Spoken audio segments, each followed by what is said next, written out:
Hi, everyone, and welcome back. We are joined today by Larry Johnson, a former CIA analyst. So welcome back to the program. Professor, always a pleasure. So Israel, they recently launched this attack on Doha in Qatar, which I can add, of course, is a close ally of the United States in the Gulf. And the purpose behind this attack was, of course, for Israel to try to assassinate the peace negotiators from Hamas who were there again to negotiate. Now, the dust has begun to settle, and we can begin to assess some of the consequence of this. How do you assess the blowback from this attack? This is akin to, that scene from Godfather 2, the movie, where Michael Corleone is at his house, looks out the window, and all of a sudden gunshots are raining in his bedroom, and he's dragging his wife out of bed to protect her. This was an attack on with the United States, unlike the Emiratis or the Saudis. Al Udeid Air Force Base is the forward headquarters for U.S. Central Command. It is also the headquarters for what's called the CAOC, the Combined Air Operations Center, CAOC. And that CAOC brings together a number of different countries in it, and it monitors all air traffic in the entire, from Turkey, Syria, Israel, Lebanon, over into Iran. So it covers the entire area. I know from a friend of mine who served there, particularly during 2016, 2017, the commanding general of CAOC was on the phone every day with the Russians, deconflicting, making sure that Russian aircraft and U.S. aircraft didn't run into each other and didn't get into any battles. So this was just not a regular relationship. This was a deep-seated relationship. And for Israel to conduct that kind of attack there is no way, impossible, that it could have happened without U.S. permission and or participation, or both, which is had to be sort of a wake-up call to the Qataris, not just the Qataris, the rest of the region, because everybody's sort of, while the United States treats them like they're a bunch of, second-class, third-class field hands, they themselves have a tendency to look at the United States with some arrogance and, saying, the Americans are not as smart as us. But now, here it was, the Trump administration completely betrayed Qatar. And, I think the betrayal was so profound that it led to this meeting of the Arab Islamic Conference, this emergency summit that brought together 54 heads of state and foreign ministers from the Arab Muslim nations. So you had, the Turks were there, the Azerbaijanis were there, so you got the Turkish culture. You had the Arabs, from Egypt to Jordan, Saudi Arabia, Qatar, Emirates. You had from Asia, Indonesia, Malaysia. And our friends the Houthis, they were there too, government of Yemen represented. What's odd visuals we saw? There's Iranian President Pezeshkian with newly installed Syrian President al-Shada, formerly known as al-Jilani, the ISIS terrorist, who 2 years ago, his forces were attacking and killing Iranians. So, we're not talking about people who just had disagreements over which football team was best. We're talking about people that were directing military operations against one another. Similarly, Turkey there with the Iranians. Iran was featured prominently, sitting in conference with President or Mohammed bin Salman of Saudi Arabia, and then with President al-Sisi of Egypt, in which they made the announcement, "Hey, we're going to reopen diplomatic relations." I think that's, first time in 45 years. So, almost half a century since the Iranian Revolution, Egypt and Iran had parted ways, and now they're coming together. Maybe that qualifies Donald Trump alone for the Nobel Peace Prize, bringing Iran and Egypt back together. Um, Sort of the other sign of the alarm that was signaled by this is that Jordan, after 34 years, is now announcing a new conscription campaign, recruiting new soldiers, drafting new soldiers to build up its forces. So overall, I view this as a big rebuff to U.S. diplomacy. Well, there's seems like a wider theme. That is, in East Asia, you have South Korea and Japan starting to reconsider some of their excessive security dependence on the U.S. In Europe as well, is a similar sentiment. That is, we outsourced a lot of our foreign policy and security to the U.S., and then suddenly Trump started laying claims on Greenland after Denmark gave away all its weapons to the proxy war in Ukraine. So it is interesting that, shifts will happen within the Middle East as well. But all of this is happening now at the backdrop of this UN Commission report, which finds that Israel has indeed committed genocide. I don't think this was a big revelation to most people, but given that these reports come from the United Nations, it does put some pressure on, all the countries in the world to do something. I mean, it does seem that the EU shifted its tune from this enthusiastic support and complicity in genocide to now seeming a bit more cautious, wanting to wash their hands with the whole thing. Now, whether or not this will be significant or political theater, I'm not quite sure. How do you see the consequences from the UN report? Well, it's a movement in the right direction, and I think you're very astute to note that it's more political theater than actual substance. Let's start first with the Arab Islamic Summit and their declaration that they issued.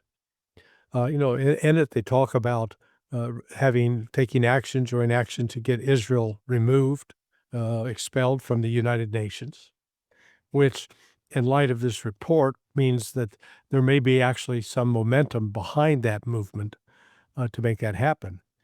And this comes on the heels of last week when the United States joined the other members, both permanent and temporary members of the UN Security Council, to censure Israel for its attack on Qatar. The diplomatic solution was not to mention Israel by name, but it was along the lines of, that guy in the black suit that's standing there on the corner with the umbrella in his hand and wearing the boulder hat. Yeah, that's who we're sanctioning. And you go, oh, you mean Ed? No, don't say the name. But as long as you don't say the name, it's like Voldemort. Don't say the name, but we know who it is. So that was the first time. I can't remember the last time Israel got sanctioned in the UN Security Council. So there does seem to be developing some political will finally among the Arab Islamic Council and the BRICS nations. I maintain that BRICS and the Arab Islamic Council acting together could stop the war in Gaza, stop the genocide, by declaring a complete, total economic embargo on Israel, shut down all commerce with it. What's curious is Israel itself now is talking about having to, quote, go it on its own, that it's going to have to be surviving alone. It can't do it. They're delusional. But the fact that they're beginning to recognize how isolated they are. But we're still at the point where the one government in the world that could make a difference immediately is Turkey, by actually cutting off the flow of oil to Israel. And so far, Turkey has declined to do that, even though Erdogan attended that summit, as did the government of Yemen. So, they're starting to move in the right direction. And now with this UN report, which takes it outside of the Arab Islamic Summit and brings it into a broader context within the global South, including countries in Africa and Central and South America, there may be movement. Well, I'm thinking the countries in the region, though, they must see the wider implications, because this isn't simply mass slaughter in Gaza. This is also spilled into the toppling of the government in Syria, the partial destruction of Libya, the frequent attacks on Yemen. You're having Israeli leaders start to talk about Greater Israel, where they just casually throw out a map where they take a chunk of neighboring countries. Of course, the attack on Iran. I mean, a lot of this must be making some of the regional actors a bit unsettled and concerned. Especially, it doesn't seem as if Israel is doing this out of strength. Right. On the contrary, because the United States, it's indicating it wants to pivot a bit away from the region, and this presence also in the wider shifts of power as the power shifts towards the east. You would think that Israel would calculate that, given it has a stronger hand today than it will tomorrow, it would want to get a peace deal today. But instead, they seem to be going in for all-out victory over everyone, while their main ally, the United States, still has, I guess, a dominant presence in the region. But it's starting to look a bit like a suicidal state, because it's very hard to see how this can have a happy ending for Israel, though. Yeah, no, I agree. Israel starts, like every country, with finite resources, both in terms of manpower, government finance, and natural resources. In fact, Israel is at somewhat of a big disadvantage because it is a relatively small country with, now 7 million people, maybe less, as well as dependence on outside oil supply and natural gas. It is not rich in any natural resource, and yet it is expanding the war by attacking. It's attacking Yemen, attacking Syria, attacking Lebanon, attacked Qatar, trying to conduct ground operations in Libya, Syria, West Bank, as well as Gaza. And we're coming up on 2 years since this, really the start of the response from October 7th attacks by Hamas. And just step back and look at it in terms of, we hear a lot of criticism from in terms of Russia vis-a-vis Ukraine from people like General Kellogg, the other day, Ukraine's winning, Russia's losing, because Russia's only taking a little bit of territory. Okay, let's apply that to Gaza.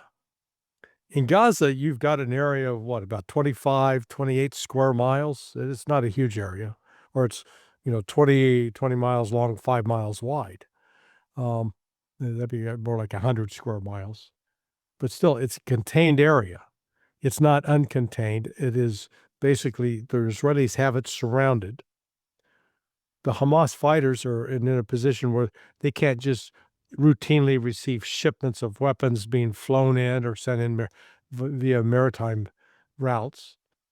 The Israelis have tanks, armored vehicles, helicopters, fixed-wing aircraft, artillery, mortars, overhead imagery, vast intelligence resources. And they have a very easy way to get resupplied with both food, ammunition, medicine, first aid supplies. Hamas has none of that. They have rifles and some sidearms and some mortars, but they're not carrying around heavy weaponry. And yet, despite the full weight of the Israeli army, which outnumbers Hamas, at least on 3 to 1, and it continues to inflict casualties on Israel. I mean, it's a remarkable story. Will go down in history as one of the most heroic, perhaps tragic, efforts against tyranny in human history. But so far, they've held the Israelis off. And it's now a question of how long can the Israelis sustain this? Because the strains it's placing upon the society has led to an increase in the number of suicides among reservists. And the fracturing in Israel politically is very sharp and divided. So, it's a question of how long they can sustain this, and hopefully they don't compound the problem by attacking Iran, because I think if they decide to attack Iran again, the United States will not be able to save Israel by a last-minute intervention and cutting a deal with Tehran. Yeah, there is something deeply rational here. I had a talk with an Israeli journalist who was Gideon Levy, who was making the point that as the more the world kind of turns on Israel, the more it kind of fuels this besieged mentality that, the world is against us, and it's unjust, and this is why, they have to stay strong. So it kind of it fuels this very irrational policy. But on that topic, though, I'm glad you mentioned Kellogg, because I did want to ask about what's happening on the Ukrainian front, and as you suggest, that this is quite remarkable. After 3.5 years, I mean, of the war going on, we have General Keith Kellogg, who is now coming out saying that the Russians are losing the war. I mean, this is just incredible. I know that the key objective in the information war, and it is a very powerful information war, is to keep the war going. So gain public support for the war. So you always have to say the Ukrainians are winning, the Russians are taking huge losses. But still, the whole speech he gave about, again, inflating the Russian casualties, downplaying the Ukrainian ones. He made the comment that Russia was pulling tanks out of museums. This is just very strange. The largest newspapers in the United States, I think both New York Times and Washington Post, has reported that the Russian military is just pumping out tanks, but they're all being sent to the rear for a buildup. And suddenly he just comes here and says, no, they're pulling tanks out of the museums from World War II because they have nothing left. I mean, this is... how are you interpreting this? Is this him? I mean, it all comes down to either stupidity or belligerence. I mean, how do you explain? He can't believe in the things he's saying. Well, I share your skepticism, and that surely he can't be this stupid. That he's just deliberately lying to play a propaganda role. But I actually think he may genuinely, truly believe this, but he's not using any critical thinking skills. If you listen to his argument on the surface, is that, boy, Ukraine is inflicting massive casualties on the Russians, and the Russians are barely taking any territory. They're just creeping forward by inches, if anything. Okay, but then we've had the last two exchanges of military dead, where Ukraine turns over the dead Russians and Russia turns over the dead Ukrainians. The last two times have been at a 50-to-1 ratio. For every one Russian soldier that is turned over, there are 50 dead Ukrainians. Well, how can that be if Kellogg is correct? And I'd love to ask him that question to hear his answer. Because he said, no, that's Russia. That's, he could turn it around. But the fact of the matter is 50 dead Ukrainians for every dead Russian. Well, so I've heard some argue, oh, no, well, that's simply because the Russians are moving so fast over the battleground that the Ukrainians don't have time to go out and collect the dead bodies of the Russians. So wait a second. Kellogg was saying they're advancing so slowly, they're not moving at all. And now all of a sudden you're telling me they're moving so fast that the Ukrainians don't have time to recover the body. Which is it? Fast or slow? Just, let's pick a storyline and stick with it for consistency's sake. It really doesn't matter what he says or what he believes, because it's not going to alter the reality on the ground. All it's going to do is produce greater alarm in the West when the full collapse starts. And that collapse may not be far off. Already in the last 2 weeks, again, Kellogg apparently doesn't believe General Sirski, who said that Russia enjoys a 3-to-1 advantage of manpower along the front. How did that happen? Because you go back 3.5 years, it was Ukraine that enjoyed like a 2 to 3-to-1 advantage in troop size, not Russia. So that's been completely reversed. And part of the reason it's been completely reversed is because of the catastrophic losses Ukraine has suffered. Yeah, this was the argument that the Ukrainians had lost, 30,000 troops, yet they have to now mobilize hundreds of thousands.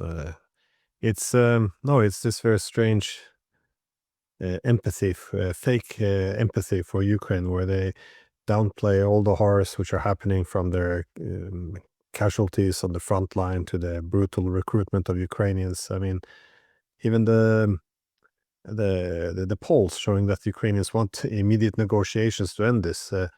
None of this will appear in the media. None of this will be mentioned by the people like Kellogg, because it all undermines public support for the war effort. So Right. again, this is what happens when you fight with men from which are not your own.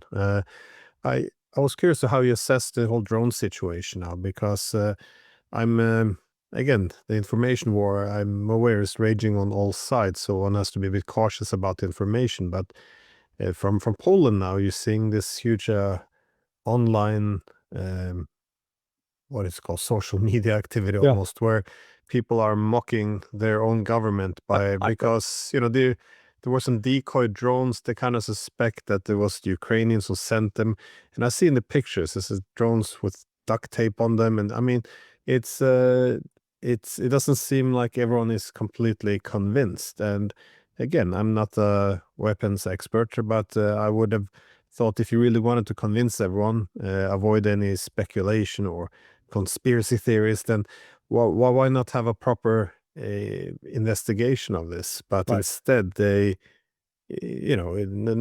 someone points the finger at Russia, and in this climate, who is able to say, well, are we sure about this? Shall we take a good look? I mean, that makes you pro-Russian. You're a defender of Putin. You're not allowed to criticize any accusations at all. So you just end up with the crazies controlling the dialogue. But how are you assessing this drone situation?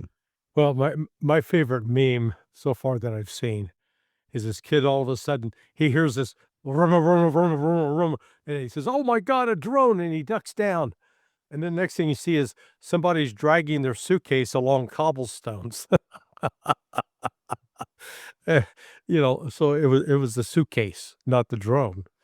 Um, it is now clear that this was a Ukrainian operation designed to try to create a provocation to compel Poland and then NATO to join in the war. It's a sign of the desperation of Ukraine. How do we know that, though, or what information have we access to so far? Yeah, because when you look at where the some of the drones, as you correctly noted, duct tape, were drones that had gone down inside Ukraine. And then, um, I'm making an analytical leap there, but I'm very confident in that there was no other reason or purpose for this. I mean, look, if Russia's going to hit them with drones, by God, they're going to send drones with some explosives that can do some damage, and they're going to hit military targets. That's not what this was. And in fact, we're not even sure how many drones there were. If we take Radoslav Sikorski's number, it was 19. And of that 19, with all the vaunted air defense and combat aircraft that have been deployed forward, they only managed to shoot down 3 of these drones. And when you looked at the drones, it was clear that it looks like they had been recovered from the battlefield or from attacks in Ukraine and repurposed. They were duct taped together. These were not sophisticated drones. then you get into the whole question of why is these, Poland and these NATO partners using weapon systems that cost hundreds of thousands, if not millions of dollars, to take down drones that cost, $5,000 maybe or less. I mean, these were not expensive models at all. So the economics doesn't work there. Uh, but the attempt failed. You remember Russia right at the outset said, we don't know anything about it, but hey, we're happy to sit down and talk to you about it. Bring us what you got. We'll look at it. If we did something, we're sorry. But to our knowledge, we didn't do anything because that distance from the Russian front lines in the Donbass exceeds the range capability of Russian drones of the type that were being used. So, Russia played it sort of very cool and matter of fact, whereas the West was screaming hysterically, like a teenage girl whose cell phone has been stolen, just trying to get attention.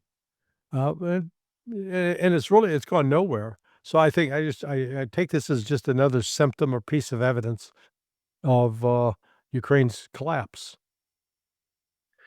You say the West reacted hysterically, but I guess more accurately would say that the Europeans acted hysterically Yeah. because the Europeans got a bit upset with Trump because he did not join in on the hate fest and the panic because he seemed very dismissive of the whole thing. And I would say, in all fairness, the only thing that seems to have been struck was one house in Poland, and then they found out later on there was a Polish missile anyways. Yeah. So Trump seemed to dismiss the whole thing. I'm not sure if he didn't buy into the story or if he just doesn't want to escalate with the Russians. But but the desire by the Europeans to get a powerful response from the United States kind of is an indicator of where they're standing in this whole thing. Not, putting aside who was behind the drones.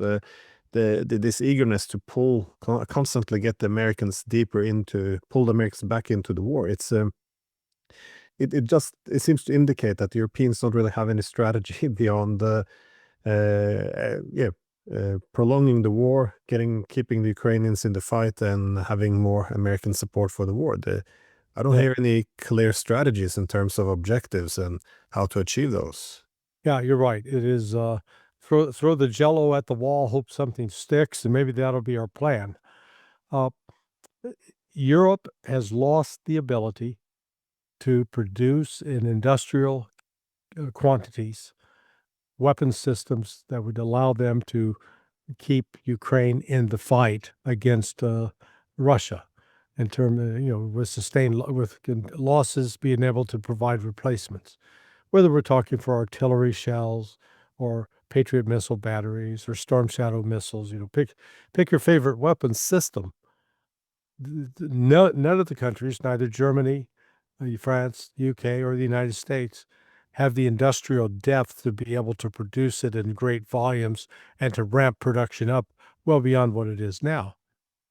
And yet we continue to be confronted with this, the same story, just we get different verses to it.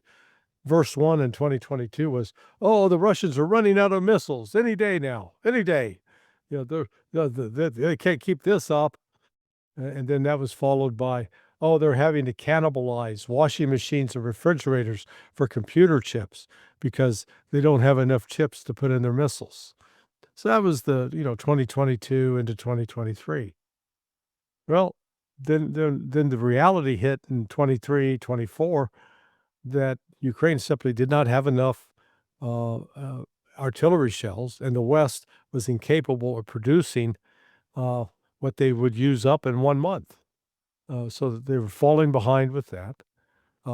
Patriot missile batteries were being destroyed, and then they discovered that, you're going to need, you'll fire 2 Patriot missiles, maybe 4, to take down an incoming Russian rocket or missile.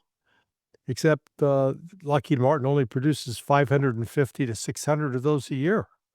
Missiles, we're not talking the launchers, we're talking the actual missiles. So right off the bat, you got they can produce 550 missiles, and yet Russia can launch in one day 810 drones and missiles.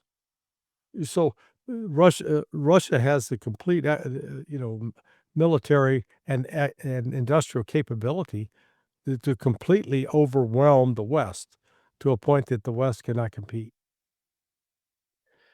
Well, I I also see Trump's rhetoric towards Russia is well, it can be interpreted, I guess, in many ways. As you've probably seen, he's calling for the Europeans to do full secondary sanctions on all Russian oil. They have to cut themselves completely off, but also buying off India or anyone else, and again also put sanctions on India and anyone else for Yeah. trading with Russia. Now, he in this tweet or Truth Social message, he was writing that he's ready to go all in on sanctions and really crush Russia. But first, all NATO countries, all of them, that would include countries like Turkey, have to agree to stop buying oil. And this, I'm not sure how well you can, I guess, interpret it in two ways. One is he's putting up a bluff for the Europeans to essentially blame them for not wanting to go through with this. So he has the anti-Russian credentials without having to actually do anything. Alternatively, he's trying to pressure the Europeans into something larger. It could be both. I tend to lean a bit towards the former, but I was curious how you see this whole debacle. Well, I don't know if this was Trump's strategy from the outset. I think our friend Alex Craner might, he'd say, "See, I was right." I love Alex and his willingness to try to assume that Trump may be smarter than we think. Uh, I'm in a slightly different camp. I don't think Trump necessarily planned it this way, but he is certainly taking advantage of how it is turning out.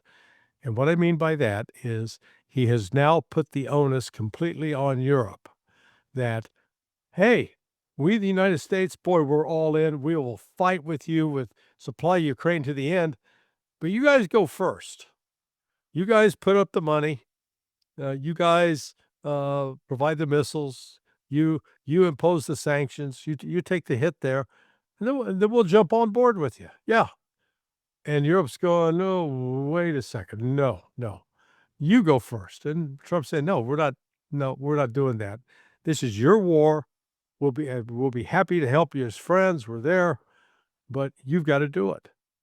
And whatever consensus may have existed prior to that just completely, flew apart, fragmented.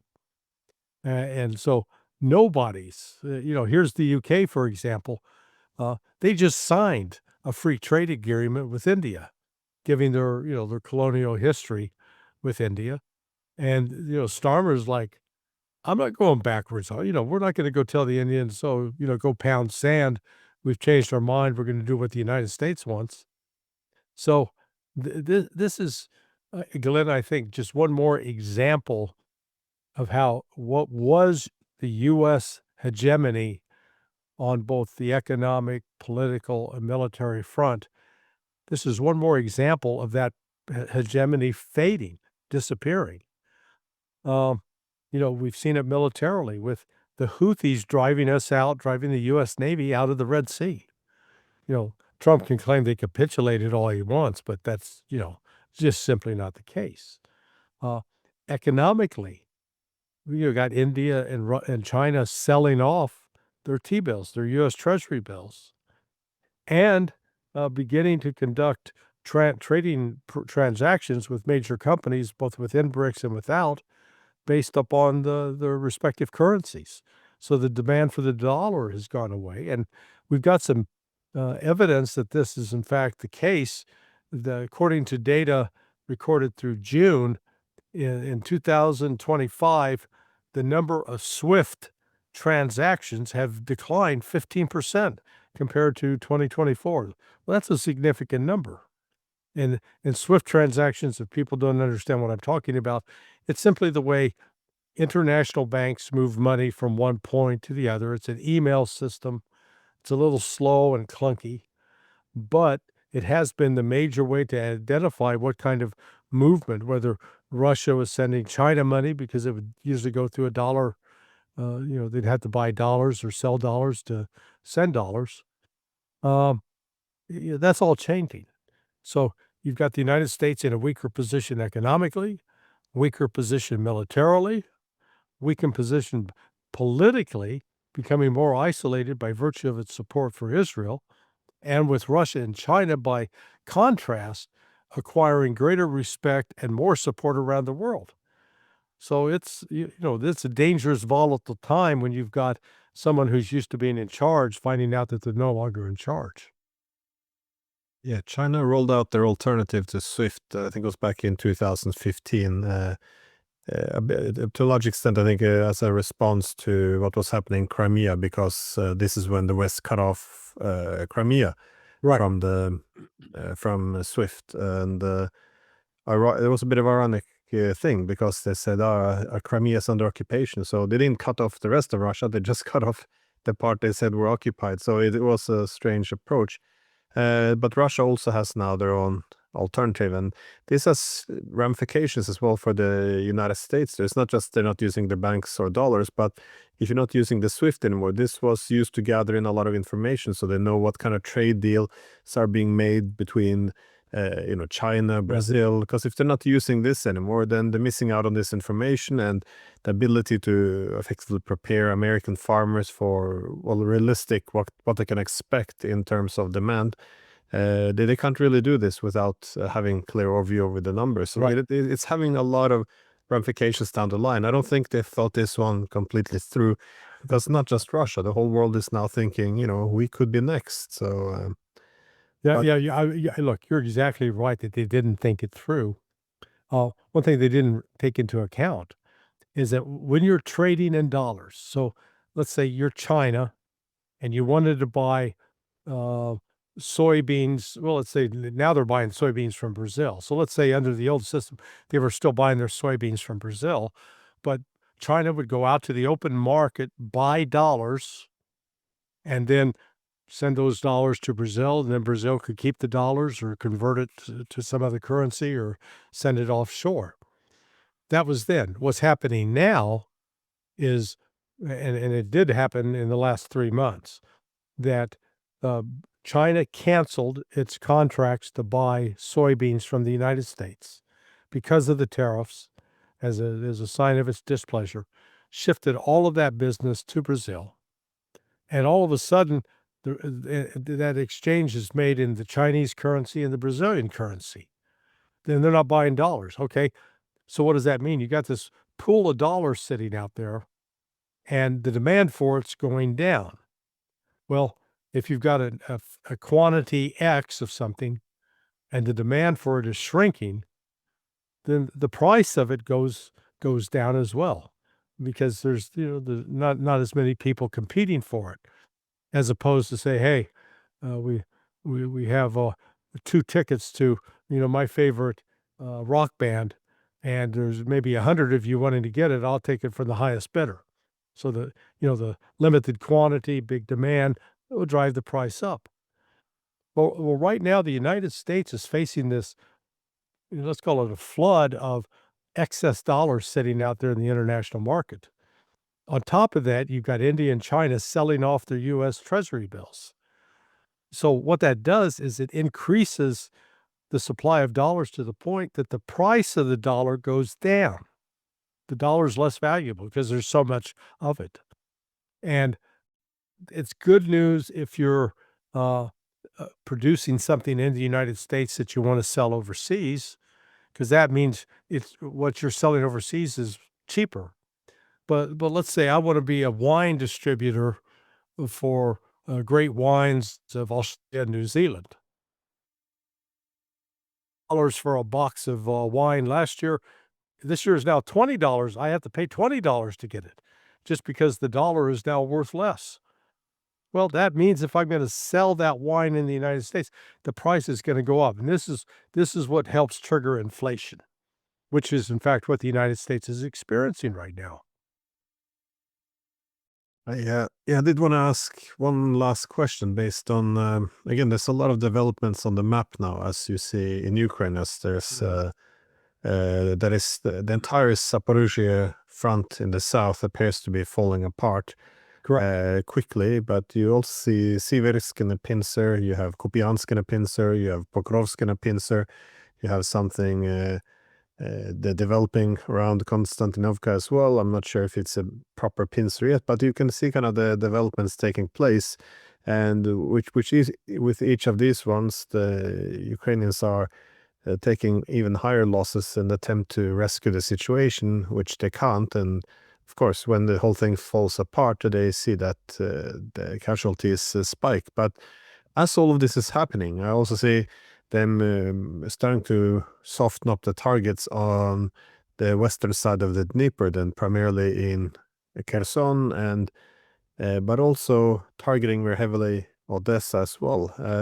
It does appear that they're making preparations to at least make some partial crossing in Kherson to take some of the islands.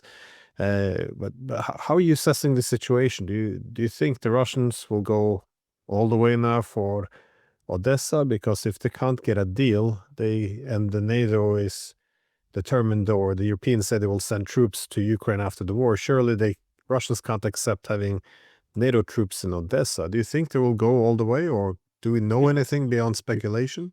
Yeah, no. Well, first of all, we got the the map that General Gerasimov had hung in when he did a briefing a couple of weeks ago, and it showed Odessa and Transnistria as part of Russia on the map, which really caused a lot of consternation in the part of the West. I didn't catch Transnistria, though. I'm not saying it wasn't there. I didn't pick up on it. I mean, Yeah, Transnistria was also listed. So they're going, oh, now Vladimir Putin and both and Sergei Lavrov, the foreign minister, have said in the last 3 to 4 months. I'd have to go back and pull the specific quote, but basically that was saying, if here's the deal that we've offered. If you don't accept that, then the next deal is we're going to be taking additional territory up to and someone mentioned six more territories. Well, you sit there and go, Kharkiv, uh, Dnipropetrovsk, Mykolaiv, Odessa, Transnistria, so it'll total up. I firmly believe that before this is over, Russia will have possession of all territory east of the Dnieper River and will also have captured and taken control of Kiev, because Kiev is so important within Russian history as really the beginning, the birth of Russia. And so I don't see them letting that go. They've basically taken the attitude, we've given Ukraine every chance in the world to surrender, to make a deal. I remember my conversation along with Judge Napolitano and Mario Naval when we spoke with Sergei Lavrov in March. And Foreign Minister Lavrov is very clear in saying, look, with that agreement we signed off on that would have allowed the Donbass, both Donetsk and Luhansk, to stay as part of Ukraine, that was brought to the table by the Ukrainians, and we agreed to it just because it had the provisions to protect the people in those oblasts. But he said Ukraine walked away from it, so we changed the deal. We've now made them part of Russia, and then he said, and that's not going to change. They're not going back. The same for Zaporizhia and Kherson. So I anticipate that as the war continues, Russia is going to take back. They will take back Odessa. It is too important a part of Russian history.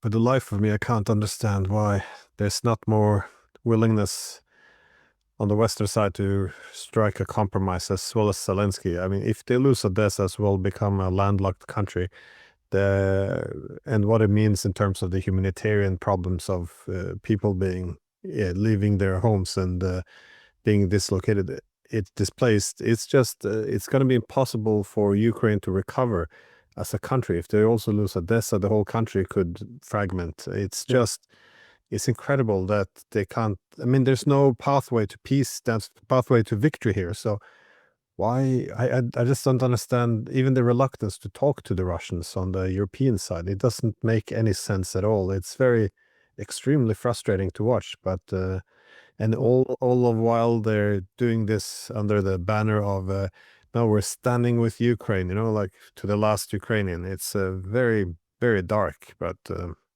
Well, Glenn, this is why you could never be a political leader in Europe. You're too rational, you're too logical, and you're too sensible. Okay? So when you got rationality, logic, and sensibility, because we're seeing the exact opposite here. Because what you've outlined is exactly what should be happening.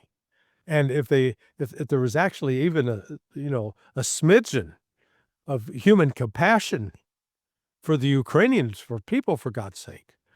But, throughout this process, we have seen the West continually provoke Russia and push Russia because they have no desire whatsoever to live in peace with Russia.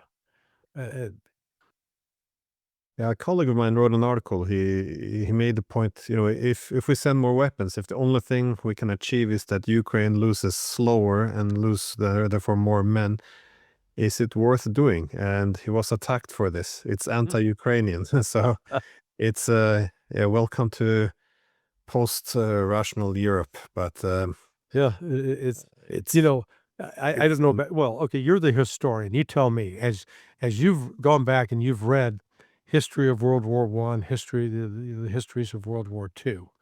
Did you ever have those moments where you were reading that, trying to say, how could people have thought this way, or couldn't they have seen this, what was unfolding? yeah, people also ask this about especially World War I. How could you not see what direction this was going? But you kind of look at history as or people a bit dumber back then, but look where we are now. We can't win the war, but we don't want to talk to the opponent. Our only solution is let's do long-range strikes into Russia. At the moment when the Russians are finishing off Ukraine, they're angry as hell about Europe, and they don't really think that the Americans will come to the rescue of Europe if they would strike back. So of all times, this is when we're gonna do direct strikes on Russia, attack the world's largest nuclear power. We know that they consider this to be an existential threat, and even if this will be successful, they're not going to go silent into the night. They would use anything at their disposal, including nuclear weapons. So, what is the strategy? But I never heard no politician in Europe talk about strategy. What do you want to achieve? How can it be achieved? Nothing. It's just these slogans. It's extremely irresponsible. But I've already taken a bit too much of your time. No, Larry, no. so, It's always a pleasure to talk with you and get your perspective as well. And so I thank you for the invitation. thank you again for coming on. All right, my Bye. friend. Bye-bye.